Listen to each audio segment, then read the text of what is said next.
আজকে ফটোশপের প্রথম ক্লাস এবং প্রথমে আমরা বেসিক শিখব, এরপর আমরা অ্যাডভান্স শিখব।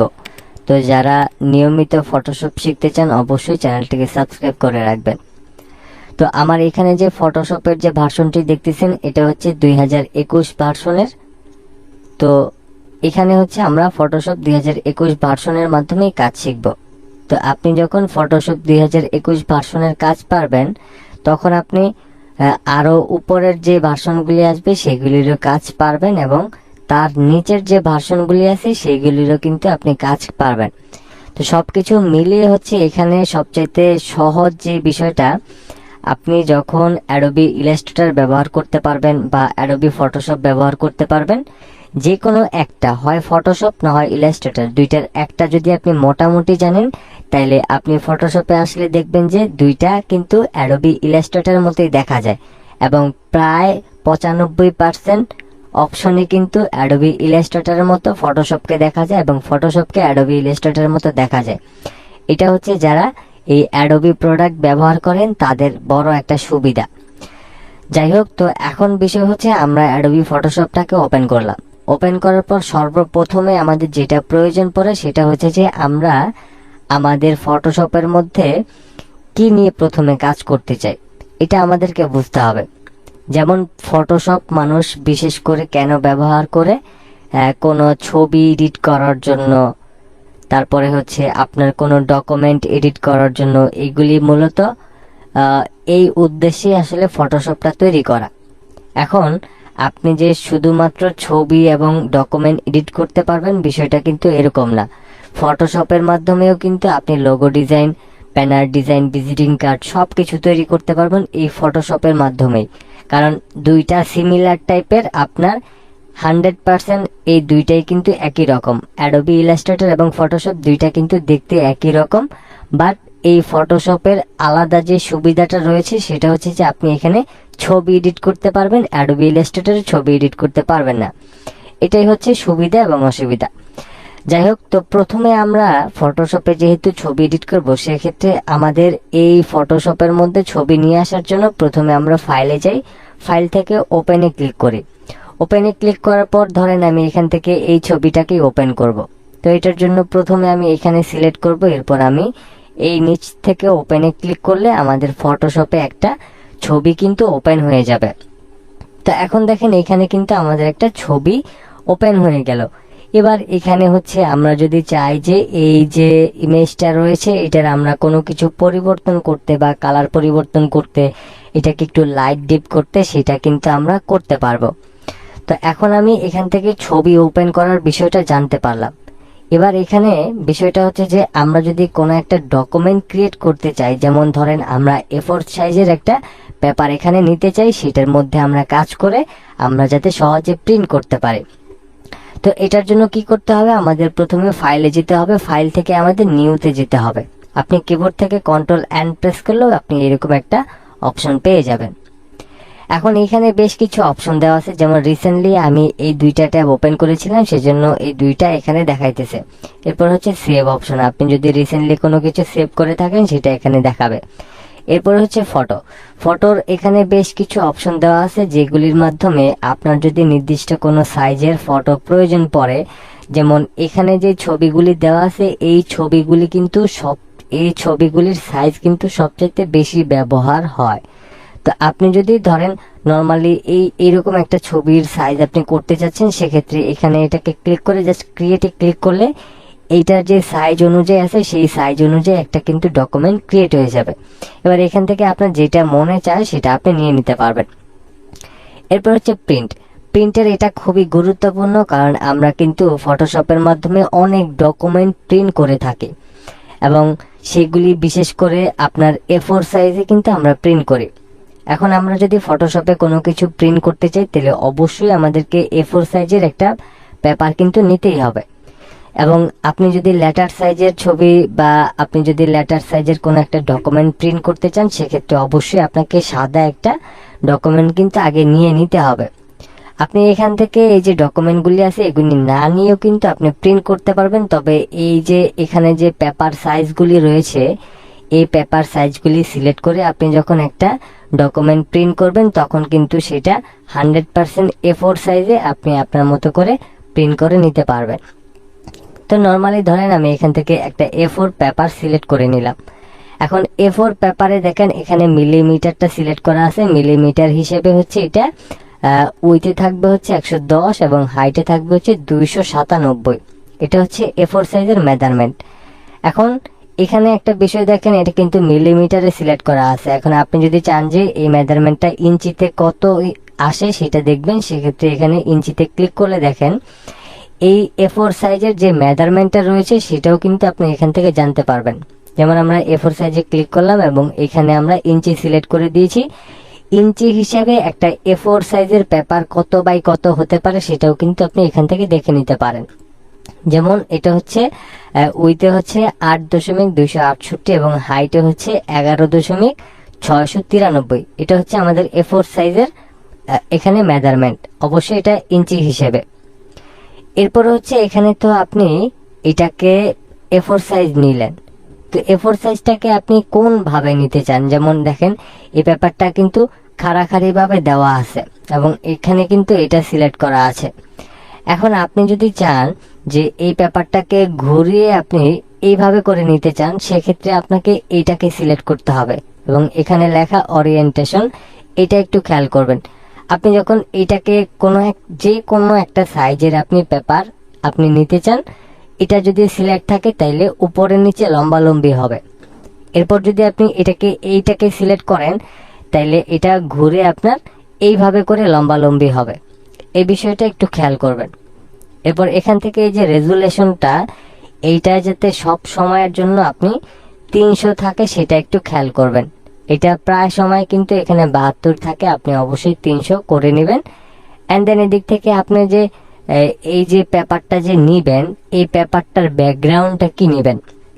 তো ডিফল্ট ভাবে হচ্ছে এখানে সাদা থাকে। আপনি যদি পরিবর্তন করতে চান তাহলে মাউসের লেফট বাটনটা এখানে ক্লিক করে আপনি আপনার মতো করে যে কোনো কালার এখান থেকে সিলেক্ট করে আপনি নিয়ে নিতে পারেন। তো নর্মালি আমি এখান থেকে হোয়াইট কালারটাকে রাখছি। এরপর এখান থেকে ক্রিয়েটের উপর ক্লিক করলে দেখেন একটা A4 সাইজের পেপার কিন্তু এখানে চলে আসছে।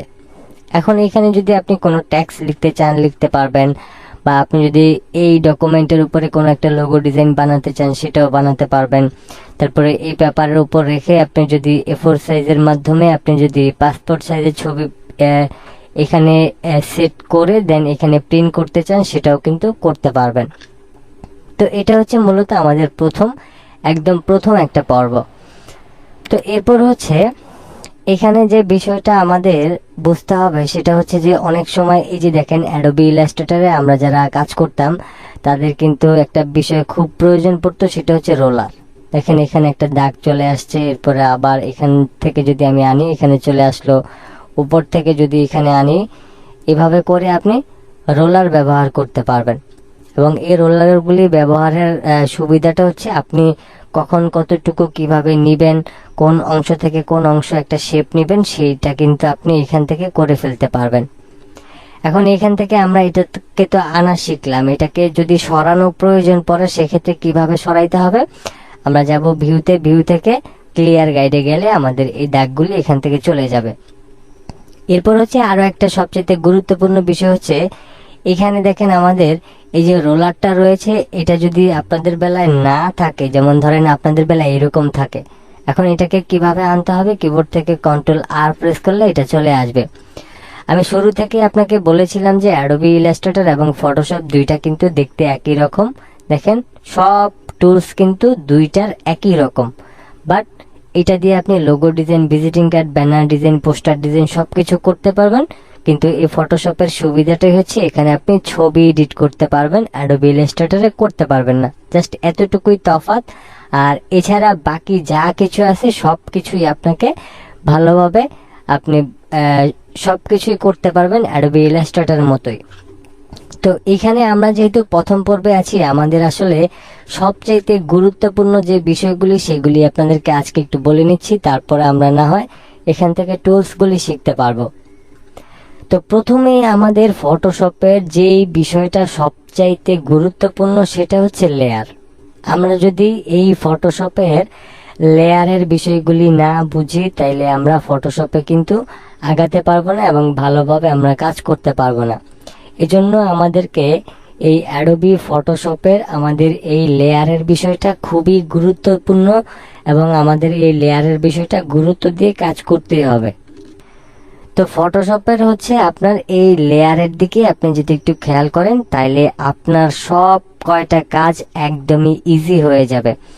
এখানে দেখেন যে কয়টা টুলস রয়েছে সব কয়টা টুলস কিন্তু আমাদের অ্যাডোবি ইলাস্ট্রেটরের মতোই রয়েছে, কিন্তু যদি আপনি এখানকার এই ফটোশপের লেয়ারের বিষয়টা একটু মনোযোগ সহকারে আপনি ভালোভাবে করতে পারেন তাইলে দেখবেন যে ফটোশপটা অ্যাডোবি ইলাস্ট্রেটরের চাইতে আরো বেশি সহজ হয়ে গিয়েছে। তবে সবচাইতে গুরুত্বপূর্ণ কথা হচ্ছে যে আপনাকে অবশ্যই অ্যাডোবি ফটোশপ শিখেন অথবা অ্যাডোবি ইলাস্ট্রেটর শিখেন, আপনাকে মনোযোগ সহকারে শিখতে হবে এবং প্রতিদিন প্র্যাকটিস করতে হবে। যদি আপনি প্র্যাকটিস না করেন তাহলে কিন্তু আপনি সবকিছু ভুলে যাবেন। আচ্ছা, এরপরে হচ্ছে আমাদের ফটোশপের সবচাইতে আমরা কিন্তু সবচাইতে যে বিষয়গুলি বেশি ব্যবহার হয় সেই বিষয়গুলি নিয়ে অবশ্যই ভিডিও বানাবো এবং আমাদের এখানে ফটোশপে যে কয়টা টুলস রয়েছে প্রত্যেকটা টুল সম্পর্কে আমরা অবশ্যই জানবো।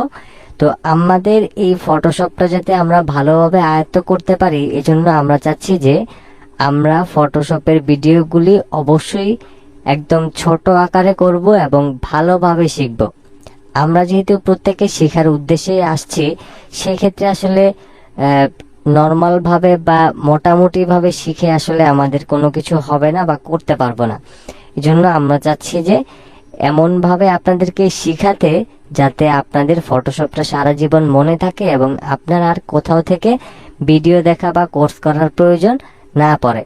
এজন্য আমাদের যদিও এই ভিডিওগুলি খুবই ছোট ছোট হবে, আমি চাইলে 1 ঘন্টা 1.5 ঘন্টা বানাইতে পারি বা পারতাম, কিন্তু এত বড় ভিডিও আসলে আপনাদের মনে থাকবে না, আপনারা ভুলে যাবেন। এজন্য আমি চাচ্ছি যে ফটোশপের বিষয়গুলি আমি একটু ছোট ছোট করে বানাবো যাতে আপনাদের বুঝতে সহজ হয় এবং আপনারা সহজে ফটোশপটাকে আয়ত্ত করতে পারেন।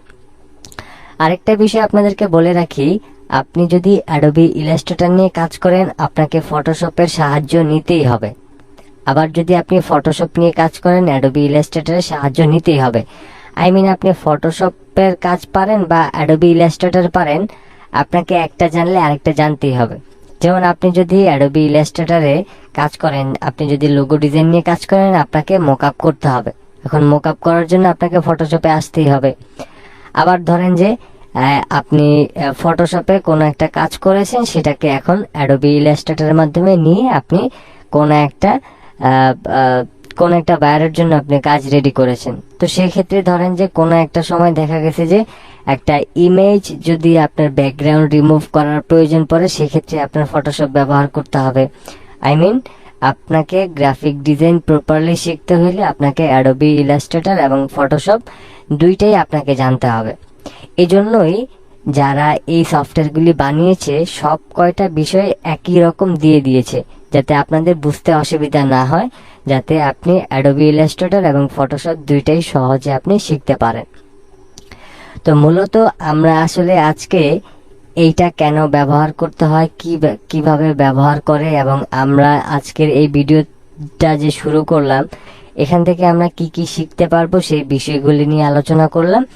তো মূলত হচ্ছে আমরা আসলে এই ফটোশপটা সম্পর্কে আজকে একটু পরিচিতি নিলাম।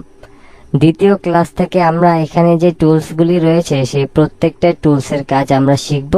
সেই পর্যন্ত অবশ্যই সাথে থাকবেন এবং যদিও আজকে ফটোশপের আহামরি কিছু দেখাই নাই সেজন্য অবশ্যই মন খারাপ করবেন না, কারণ আমরা প্রথমে ফটোশপটার প্রতি একটু পরিচিত হইলাম এবং ফটোশপটাকে জানলাম ফটোশপটা কি এবং অ্যাডোবি ইলাস্ট্রেটরের পাশাপাশি কেন ফটোশপ জানতে হবে সেই বিষয়গুলি জানলাম।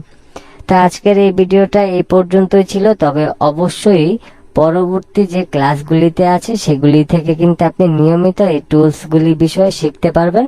সেই পর্যন্ত অবশ্যই আমাদের সাথে থাকবেন এবং অবশ্যই আগামী ক্লাস থেকে আপনি ফটোশপ শেখা কিন্তু শুরু করবেন। যদিও আজকে কোনো কিছু শিখাই নেই আপনাদেরকে, বাট আগামী ক্লাস থেকে আপনি নিয়মিত এখানে এই টুলস শিখতে পারবেন এবং এই অপশনগুলো শিখতে পারবেন।